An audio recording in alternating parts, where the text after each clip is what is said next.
Clap. Clap. On se retrouve aujourd'hui avec Yves, c'est l'un de mes clients qui me suit depuis que je me suis formé coach et que j'exerce du coup en tant que coach sportif.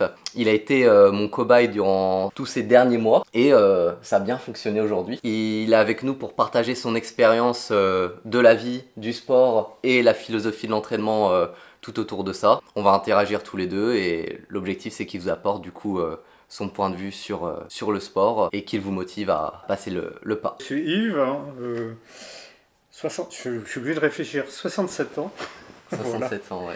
Je n'ai pas toujours fait du sport, j'en ai fait jeune, j'en ai fait étudiant. Après, quand on rentre dans la vie active, c'est un peu plus compliqué. J'ai fréquenté quelques salles, sans coach en fait. Et ça, c'est peut-être une erreur parce que on prend de mauvaises habitudes et surtout on se décourage très vite. Donc j'ai fait ça de façon très en pointillé. Ok, Voilà. pas très Et donc, régulier. ça, pas très régulier, ça fait à peu près maintenant 3 ans et demi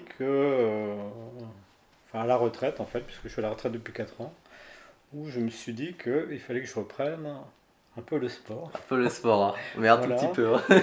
un petit peu. Sauf que je suis tombé sur Quentin et j'apprends énormément de choses en fait. Tes activités physiques avant d'entrer dans une salle de sport. Proche de zéro. Bon, en fait, j'étais enseignant. Beaucoup d'heures passées derrière l'ordinateur, au bureau, à corriger des copies, à préparer les cours, etc. Un peu de marche, Ok. voilà, avec les chiens. Franchement, c'est tout. Tu n'as pas fait de natation? Alors, j'ai fait étudiant beaucoup de natation, en fait. J'ai fait aussi de la danse. Le problème majeur, c'est le temps. C'est de Oui. trouver un temps et surtout une régularité Donc jusqu'à présent, du sport là et là, touriste. touriste, pas d'objectif de performance Aucun. derrière. Aucun. Je pense que le fait d'avoir fait de la danse et de la natation t'a beaucoup aidé aujourd'hui parce que tu as une bonne conscience de ton corps et ça je l'ai vu à travers le coaching, bah Ouais. t'apprends super vite. Des fois il te suffit que d'une seule séance pour comprendre les placements. Après bon les réappliquer durant les autres séances c'est autre chose parce que le temps de prendre l'habitude Ouais, etc. ouais. Mais j'ai pas besoin de t'expliquer pendant 10 séances pour réussir à te placer sur un squat, un dips ou pour faire un exercice quelconque. Donc ça je pense que c'est ta force. Avant de me voir, tu m'avais parlé que tu avais pris un coach pendant le confinement. Euh, Ouais. Pas forcément en lien avec la musculation, mais est-ce que tu peux nous en parler? Ouais, donc il s'agit d'Emeric Alkins, qu'on peut trouver sur Instagram et YouTube. Un excellent coach. Donc on travaillait surtout la souplesse en fait. Le seul inconvénient, ben, c'est la distance. Et c'est même si je faisais des films, enfin je me filmais, c'était pas toujours tous les jours évident.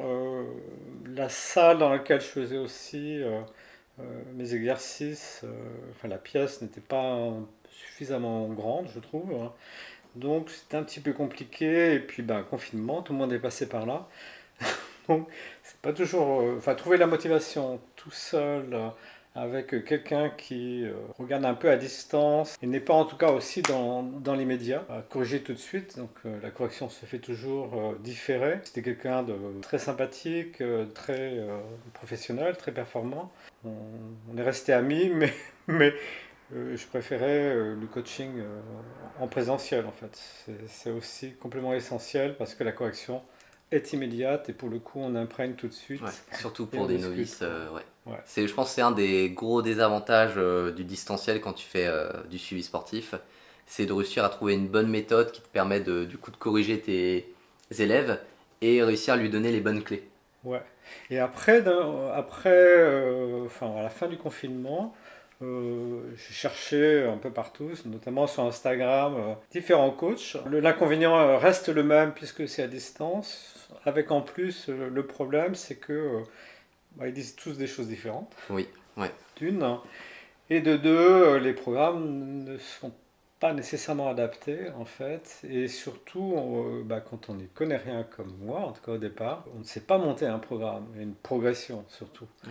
Donc on va trouver des choses qui peuvent être éventuellement intéressantes mais trop poussées, ou d'autres pas suffisamment en fait, et on ne sait, enfin personnellement en tout cas, je ne savais pas construire et me projeter, voilà, et faire un programme pour avancer en fait. Et de toute façon, entre ce que l'on regarde, que l'on comprend sur un film, et la Oui, réalité vécue dans son corps, et la projection qu'on a de son corps, c'est pas nécessairement non plus la même chose en fait. ouais, Et donc on a besoin c'est très vraiment dur, ouais. d'avoir quelqu'un, enfin en tout cas moi personnellement, j'en ai éprouvé le besoin d'avoir un feedback direct et de quelqu'un, c'est pas du narcissisme, hein, mais de quelqu'un qui me regarde. C'est ça. Je pense que c'est intéressant, peu importe le domaine, d'avoir, surtout quand on débute, d'avoir une personne qui te guide. Surtout quand tu entreprends quelque chose de nouveau, tu as beaucoup d'informations aujourd'hui. Réussir à faire le pour du contre, c'est très compliqué. Et même si la méthode n'est pas optimale, le fait de suivre quelque chose pendant longtemps va faire que tu vas progresser. Bah, en fait, il y a beaucoup de préjugés. Même moi qui pensais ne pas en avoir, en fait, j'en avais. Après plusieurs années, enfin quelques années de pratique, je me rends compte que c'est une science, que ça s'invente pas, Pas du tout. que il faut connaître aussi l'anatomie en fait, et que bah, vu de l'extérieur, c'est de la gonflette en fait. Et j'ai rencontré en fait à la fois des gens, pas tous, mais qui vraiment développaient quelque chose d'intelligent, c'est-à-dire dans leur compréhension, dans leur connaissance, dans leur pratique, développer vraiment un regard sur eux-mêmes et éventuellement aussi pouvoir poser un diagnostic sur l'autre. Et en fait, c'est tout un univers. Oui, Et ça, on s'en rend pas compte si on rentre pas réellement dans cet univers. J'ai presque envie de dire que c'est fait pour des initiés, en fait. c'est ça, ouais. C'est impossible d'avoir toutes les clés en main dès le début. Et je pense que la personne qui est en mesure de te le donner, c'est une personne qui a pratiqué et qui s'est vachement remise en question. T'as des coachs, t'en as beaucoup de bons, beaucoup de mauvais. Moi, je me considère pas comme un très bon coach parce que je suis toujours au début de ma pratique. Je sais que j'ai beaucoup à apprendre. Je connais des personnes qui sont meilleures que moi, mais je sais que j'arrive à avoir ce regard plutôt objectif vis-à-vis des choses et j'ai l'envie de faire progresser les gens, de faire en sorte qu'ils se sentent mieux et de mon côté, je me forme. Après, trouver le bon spécialiste, c'est compliqué. Bah, en fait, enfin, moi je te reconnais au moins trois qualités. Un, tu pratiques. Deux, tu as la formation intellectuelle. Et tu as aussi cette capacité à voir, à comprendre l'autre, en fait. C'est pas toujours évident, C'est le plus dur. c'est le plus dur, c'est vrai. Et dernière chose aussi, en fait, on va appeler ça l'amitié, hein, Oui, mais c'est un rapport de confiance, c'est un rapport où on se met entre les mains de quelqu'un, dans le fond. Enfin, le problème, la différence d'âge n'est pas un problème, en fait. Ça aurait pu, mais ça ne l'est pas. Et bah, quand on a affaire à voilà, quelqu'un meilleur que soi, voilà. Donc,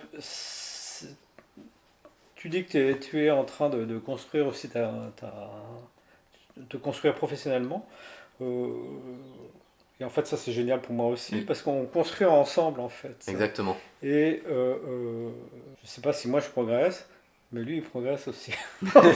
Alors, moi, je peux te dire que tu progresses, Yves. Non, c'est vrai que Yves est venu vers moi au début. J'étais pas encore en formation. Et du coup, j'en ai discuté avec les personnes qui me formaient et tout. C'est vrai qu'au début, on était sur du basique. Le basique, ça marche. Et au fur et à mesure, grâce au coaching, à Yves et ma réflexion derrière, j'ai mis en place une méthodologie, hein, une sorte de système que je fais encore évoluer aujourd'hui, mais ça fonctionne très bien. Il faut savoir que Yves a un rythme de vie assez fluctuant. il part, Ah euh, bon, il part 10 fois par année en vacances ou à droite à c'est la gauche. retraite. C'est la retraite, faut profiter. Il a un immense jardin à s'occuper. Donc c'est un bonhomme très actif. Il a beau être à la retraite, il n'y a pas tout qui est optimisé autour pour qu'il progresse. Et pourtant, il y a une bonne évolution. Donc comme je l'ai dit, il y avait des qualités déjà qu'il a acquis par son expérience, mais aussi des choses qu'on a su mettre en place. Et faut savoir que j'ai une approche plus intensive et technique de la musculation ou de la préparation physique, mais là on n'est pas vraiment dans ce cas-là. Mais j'aime avoir un volume plutôt bas dans l'entraînement, mais mettre une intention importante. Et c'est vrai qu'avec Yves, qui est âgé, faire des 3, 4, 5 reps sur des mouvements, bah, c'est pas quelque chose que l'on prescrirait à ce type de public. Et pourtant, ça fonctionne très bien. Parce qu'on se laisse de la marge, on a de la réserve, on fait vraiment attention à ce ressenti. La technique est primordiale. Le nombre de fois qu'on a dû revoir la technique, baisser la charge pour pouvoir remonter par la suite, je ne le compte pas. Et aujourd'hui, tu ne te blesses pas, t'as mal nulle part, et tu progresses. En te fatiguant moins qu'au début. Ouais, c'est clair, Ouais, en fait. Mais je pense que j'aime ça aussi, en fait. Et j'ai besoin de comprendre ce que je fais et pourquoi je le fais. Et donc de revenir sur l'ouvrage, hein, voilà. Pour moi, c'est vraiment important. Et de pas simplement comprendre intellectuellement, mais que mon corps comprenne aussi, oui, en fait. Et on a cette complicité-là. C'est important, je pense aussi, dans ton métier, d'avoir cette souplesse avec le client, en oui. fait. Parce que donc, tu t'adaptes, je m'adapte, et on trouve voilà, un modus vivendi, tous les deux. Et bah, je peux dire, ça fonctionne, hein, de toute façon. Ça fonctionne très bien Voilà. parce qu'on a appris à se connaître. Ouais. Et c'est ça la magie du coaching quand les deux parties sont impliquées, c'est que on commence avec quelque chose de très basique et au fur et à mesure on le personnalise. Et aujourd'hui vraiment on a un système, en tout cas, enfin j'ai un système que j'applique sur toi qui fonctionne très bien parce que même entrecoupé de deux trois semaines, une semaine par-ci par-là, tu progresses et bah, tu as bien vu là ces derniers temps, il y a quand même eu un changement dans la manière Mm. d'envoyer les séances. Tu travailles moins qu'avant, tu as un volume d'entraînement un peu moins élevé. Euh, je pense que tu es un peu moins fatigué, j'ai l'impression que tu es moins fatigué de Beaucoup. l'entraînement Ouais. et tu jamais autant progressé. C'est lui qui le dit, hein. Non, non, mais c'est vrai, Ouais. tu vois, Ouais. les dips, le squat, même les tractions, il y a une belle évolution. Musculairement, tu as pris du volume, tu es harmonisé. C'est exceptionnel à cet âge-là de le faire. Mais derrière, ça demande également une implication du coaché. Faire ses séances, remplir l'application, se filmer, ce qui n'est pas évident tout le temps. Des fois, on saute une séance, des fois, on n'arrive pas à se filmer et tout. Mais sur le long terme, ça plus ça plus ça, bah ça mène à ça. Et aujourd'hui, tu peux être reconnaissant de toi d'avoir fait ces efforts-là. Ouais, mais tu parles de mon implication, alors oui, ça paraît évident. Je te renverrai la balle, hein. C'est aussi ton implication. Euh, euh, tu cherches aussi ce qui va m'aider, en fait. On parlait tout à l'heure de cette compréhension, cette souplesse dans mon timing un petit peu chaotique, en fait. Désolé, hein, voilà. On vit aussi à côté. Oui, Mais je dirais, il y a aussi une chose que personnellement je déteste, c'est quand le coach n'arrête pas de vous faire des compliments. Parce qu'à la fin, on ne sait plus du tout où on en est. Donc faire plaisir au client pour juste faire plaisir, et en fait pour moi ça relève du manque d'implication c'est ça. aussi. Puis c'est un manque de respect Voilà, envers la c'est un personne. manque peut-être de respect envers la personne. Donc il ne se prive pas gentiment, mais il ne se prive pas non plus de corriger, et ça met aussi énormément en confiance en fait. Voilà, c'est-à-dire je sais, je sais même à l'avance ce que tu vas penser d'ailleurs. Ah, Voilà, je vais faire ce c'est qui en va ce que, pas là. oui, Oh mon oui, dieu. mais oui. Non mais voilà, c'est-à-dire il y a une complicité qui s'instaure, mais parce que aussi il y a la durée, Bien, en septembre presque deux prochain, ans, ça fera 2 ans. ça fera 2 ans, Et donc en 2 ans, on a vraiment construit quelque chose qui fonctionne bien. Et c'est ça aussi qui fait la magie du ouais. Ouais. coaching, c'est rester longtemps avec une personne qui vous comprend, qui apprend à vous connaître. Et ce programme que vous avez aujourd'hui, vous ne pourrez jamais l'avoir en un mois avec une Non. personne que vous rencontrez directement. Donc des fois, il faut juste laisser le temps au coach, au professionnel également de vous connaître. Peut-être les résultats vont pas se faire tout de suite, mais si vous restez suffisamment longtemps, vous allez voir des résultats. En tout cas, si le coach est bon et qu'il fait bien son travail, après, si ça fait 1 an que vous êtes toujours au même niveau, que vous n'avez pas l'impression de progresser, fuyez. Ouais. Faut fuir là. Non mais en fait il me forme, et maintenant je peux repérer les gens qui font mal les choses Ça, c'est beau, oui. à la salle. Ouais. Et je me dis quelque part, et ceux qui font bien aussi, c'est un signe voilà, donc je deviens presque plus critique que Quentin, Ouais, c'est ça, en c'est ça. fait, en regardant les autres. En fait, bon, le but, c'est pas de regarder les autres, on est bien d'accord, hein. Mais voilà, et quand je repense à mes débuts, effectivement, bah, on vient quand même de loin. Oui, ouais. On a fait une vidéo ensemble, enfin j'ai fait une vidéo sur Yves, vous pouvez voir son avant-après sur 1 an de progression quasiment. Mais il faut savoir que c'était sur quelques exercices, j'ai montré la vidéo, il y avait plein de points où c'était assez catastrophique au début. Peut-être des choses qui ont été mal conduites par d'autres professionnels. Et ce qui est au cœur en fait du coaching, c'est s'adapter à la personne d'en face. Oui, puis on discute beaucoup. Mon objectif et ce que je recherche en fait dans dans la pratique. En fait. Et ça, effectivement, mais c'est peut-être aussi parce que tu étais débutant entre guillemets, enfin en tout cas dans ta carrière. Mm. Peut-être que mes objectifs n'étaient pas nécessairement très clairs non plus dans ma tête, mais il n'empêche quand même que c'est important que le coach ne projette pas sa propre vision ou ses propres fantasmes. Voilà, On va faire de toi un champion, Yves. oui, ben, Un champion. non, c'est un peu. Alors, je vais être senior et tout ça, mais c'est pas nécessairement mon objectif de soulever des tonnes. Voilà, par exemple. Voilà. En parlant d'objectifs, est-ce que tu pourrais nous dire quel progrès tu as remarqué depuis que l'on a commencé le coaching ensemble? Donc il y a 2 ans pour arrondir. Oh mon Dieu, Est-ce qu'on peut peut-être faire un état des lieux du début? alors vas-y, Est-ce que ce ok. sera meilleur. Alors c'est moi le coach, donc faut savoir qu'on avait fait quelques petits tests. Ses points forts, ce que j'ai directement remarqué, c'était la souplesse. Yves n'est pas raide du tout et bonne conscience de son corps dans l'espace. Je lui demande de placer ses jambes là, enfin dès que je lui donne une consigne d'exécution ou d'ajustement dans sa technique, il arrive à la mettre en place directement. Et s'il ne met pas en place, c'est qu'il m'a pas compris ou je me suis mal exprimé. C'est surtout ça.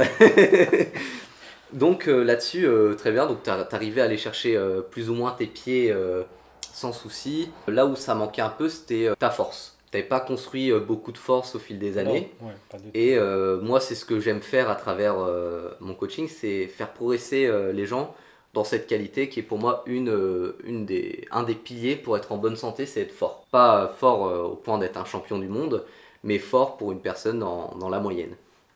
Donc Yves faisait moins de pompes au début, moins de 10 pompes. On avait fait un test, ne faisait pas de traction et ne faisait pas de dips. Pour le squat, on avait un gros souci de perte d'équilibre et d'étourdissement. Donc même avec une barre à vide à 20 kg, tu descendais, tu remontais, tu avais la tête qui tournait, presque obligé de faire des pauses entre chaque répétition. Et ça demandait un gros travail derrière. Aujourd'hui, tu es capable de faire plusieurs dips en série. Les dips, c'est bon, je montrerai des exercices de toute façon à la vidéo.